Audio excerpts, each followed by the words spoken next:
नमस्कार दोस्तों, आप देख रहे हैं वीके न्यूज़ भोपाल और मैं आपका अपना दोस्त विवेक सिंह राजपूत। दोस्तों, कल एक बहुत ही दर्दनाक और दुखद खबर आई गुजरात से, जहां एक भयंकर विमान हादसा हुआ। यह हादसा 12 जून को अहमदाबाद से एयरपोर्ट से उड़ान भरते ही कुछ मिनटों के अंदर हो गया।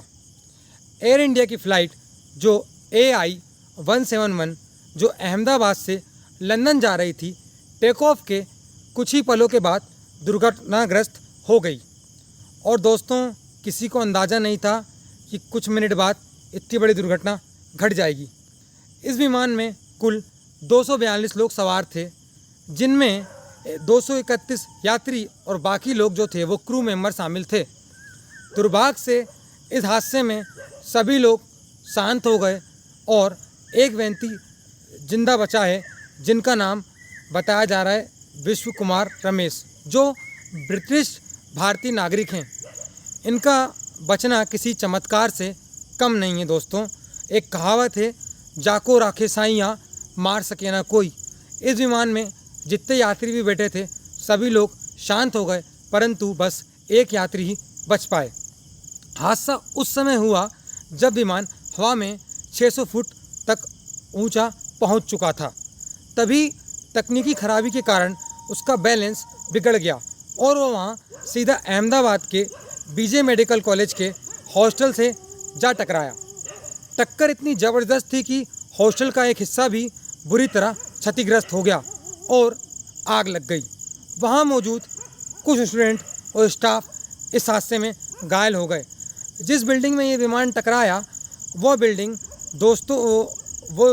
जो थी दोस्तों, वो डॉक्टरों के बिल्डिंग बताई जा रही थी। यहाँ डॉक्टर अपने परिवार वालों के साथ रहते हैं और बोला जाए तो एक प्रकार से जो इंटर्नशिप करते हैं, जो डॉक्टरी सीख रहे हैं, वो लोग वहाँ रहते थे। स्थानीय लोगों ने बताया कि विमान गिरते ही ज़ोरदार धमाका हुआ और चारों तरफ आग ही आग थी और आग इतनी फैल गई कि आसपास की बिल्डिंगों को भी उसने अपने लपेटे में ले लिया।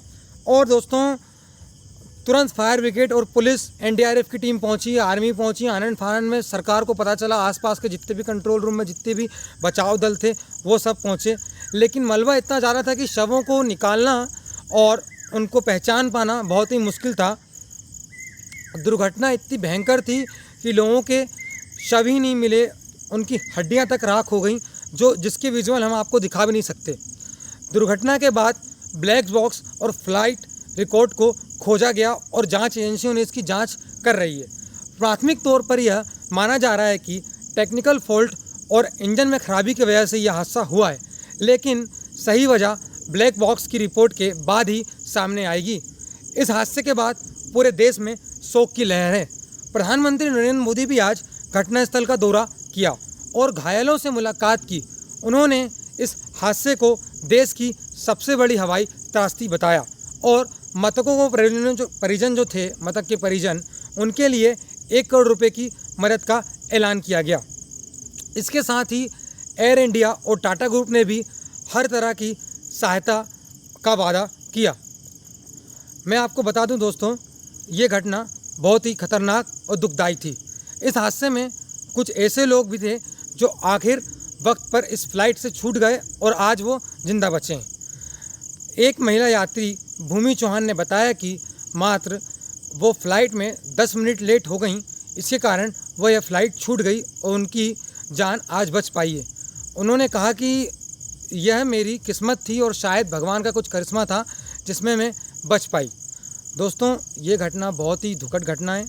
इस दुर्घटना के बाद पूरे देश में शोक की लहर है और मैं आपको बता दूं कि यह हादसा हम सबके लिए बहुत बड़ा दुखदायक है और एक प्रकार से सबक भी है।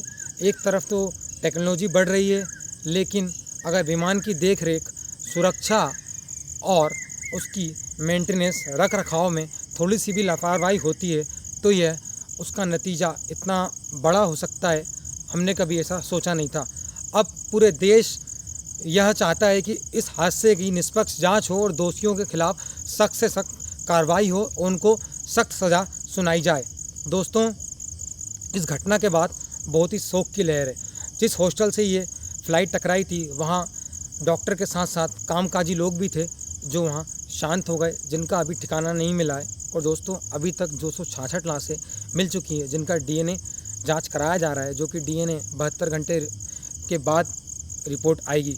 दुनिया की नज़रों में अब एक सवाल भी उठ रहा है कि क्या भारत की विमान सुरक्षा प्रणाली में कुछ खामियां हैं, और अगर हैं तो उन्हें अब बिना देरी के सुधारने की ज़रूरत है। आखिर में हम सब भगवान से प्रार्थना करते हैं कि जो लोग इस हादसे में मारे गए हैं उन्हें शांति मिले और उनके परिवारों को यह गम सहन करने की शक्ति और ताकत मिले। दोस्तों इस खबर को मैं पढ़ते हुए मैं काफ़ी चीज़ें सोच रहा हूँ कि कितनी दुखदायी और दुखद घटना होगी जिनके आंखों के सामने अपने चले गए। और मैं आपको बता दूं, जो एकमात्र व्यक्ति इसमें बचे हैं वो जल्दी से जल्दी ठीक हो जाएं, हम यही चाहते हैं। दोस्तों इस तरह की खबरों को देखने के लिए आप मेरे news channel VK news Bhopal को लाइक करें, सब्सक्राइब करें।